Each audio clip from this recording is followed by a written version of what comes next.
Revolution, a 45-foot-tall steel sculpture, at the Burning Man Festival in Nevada in 2015. An activist group has sought to bring the work to the National Mall. Eleanor Preger, the National Park Service, has blocked activists from installing a giant sculpture of a nude woman on the National Mall in Washington. In a letter on Wednesday to the group seeking to install the statue, the Park Service's acting regional director, Rick Obernesser, said that the agency had chosen to deny requests to put the 45-foot-tall sculpture, titled Revolution, on the turf for hardscape near the Washington Monument. Placing the piece on the turf for 91 days was likely to significantly damage the grounds, he wrote. Putting such a tall sculpture near the base of the Washington Monument, he said, was likely to have an adverse effect on the aesthetics, including the cultural identity, of the area. In its statement on Thursday, the group, Catharsis on the Mall, said it was stunned by what it said was the Park Service's sudden last-minute retraction. A spokeswoman for the group threatened legal action to defend what she said were its First Amendment rights.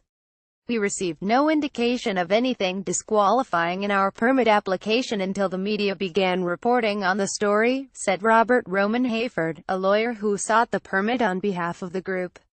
Only then, organizers added, did the Park Service take issue with the impact the statue would have on the site. A letter provided by Catharsis on the Mall on Thursday showed that Park Service officials had approved a so-called height variance in September so that the statue could be part of a demonstration in November. That approval led the group to spend tens of thousands of dollars to prepare the piece, according to a statement from organizers. But in his letter to the group on Wednesday, Mr. Obernesser said that the earlier height variance had been issued in error and had been revoked. The Park Service issued a statement on Thursday that reiterated the arguments made in Mr. Obernesser's letter. The Revolution statue, the statement said, was deemed to be inconsistent with established resource protection guidelines and the public's use and enjoyment of the National Mall. A spokesman for the Park Service, Michael Litterst, provided a copy of guidelines for the management of the National Mall turf, which allow structures to be erected for 3 to 10 days, depending on the season.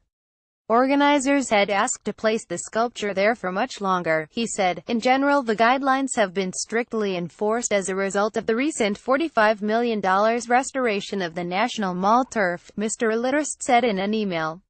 He also provided the National Mall's event planning guide, which says that structures cannot be more than 45 feet in height.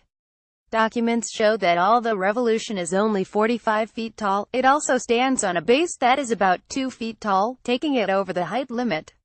Activists had been working for weeks to raise money to transport the tall steel sculpture of a nude woman from San Francisco to Washington. Once there, organizers had planned to have her temporarily face the White House from a perch on the National Mall. The installation was meant to start a conversation about violence against women, the sculpture's artist, Marco Cochran, said. His creation depicts a short-haired, nude woman standing in mountain pose, a yoga position chosen by the sculpture's model. The sculpture invites viewers to imagine a world where women are safe and live without fear, Mr. Cochran previously said. For her to be able to just stand there and express nothing, just to be present in the moment, is a really powerful statement, he said. The sculpture was created for the Burning Man Festival in 2015 but was being repurposed for a gathering in Washington, also called Catharsis on the Mall, that seeks to bring about social change. Organizers had planned to install it over 6 days in November and leave it there until March. Christina Karen and Marcus Payadu contributed reporting.